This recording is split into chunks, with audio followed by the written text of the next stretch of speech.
তাল দিয়ে তৈরি এই কেকটা একদমই তুলার মতো নরম তুলতুলে হয়ে থাকে আর খেতেও হয় অনেক বেশি মজা।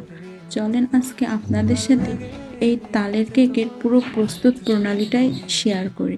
প্রথমে আমি এখানে 2 কাপ তাল, সাথে হাফ কাপের মতো চালের আটা, একটি ডিম, 1 চামচ বেকিং পাউডার এবং হাফ চামচের মতো বেকিং সোডা দিয়ে দিয়েছি।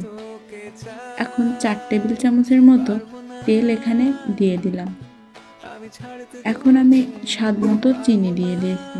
আপনারা চিনিটা আপনাদের স্বাদ অনুযায়ী কম ও বেশি করে দিতে পারবেন।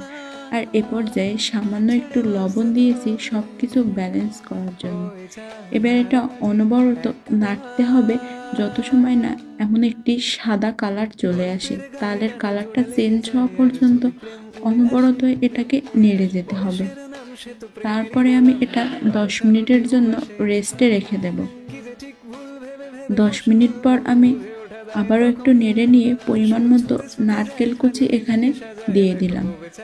নারকেল কুচিটা একদমই অপশনাল, আপনি চাইলে উপরেও এটা দিতে পারেন। আর ভিডিওটি আমার ফেসবুক পেজ থেকে যদি দেখেন অবশ্যই কিন্তু আমার পেজটা আপনি ফলো ও লাইক করে রাখবেন।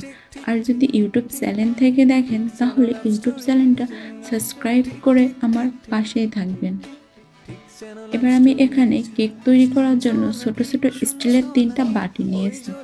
বাটিতে আমি পরিমাণ মতো তেল ব্রাশ করে নিয়েছি।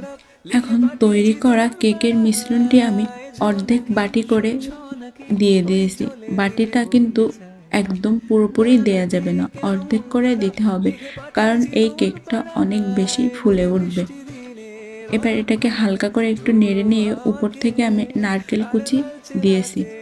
তারপরে একটি প্যান নিয়ে এটাকে প্যানের ভিতরে দিয়ে উপর থেকে ঢাকনা দিয়ে একদম মিডিয়াম টু লো আছে 15 মিনিটের জন্য আমি এটাকে বেক করে নিব।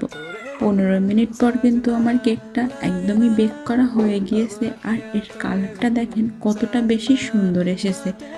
আর এটা একদমই তৈরি। এখন এটা পরিবেশনের জন্য আমি একটা প্লেটে নিয়ে নিয়েছি। আর এটা দেখেন কতটা বেশি সফট, আর নিচে কিন্তু একদমই লেগে যায়নি। আর কেকের কালারটা যেমন সুন্দর হয়েছে তেমনও কিন্তু এটা সফট হয়েছে। আর ভেতরেও কিন্তু কোনো প্রকারের আটা বা দলা দলা নাই। অবশ্যই বাসায় একবার ট্রাই করবেন।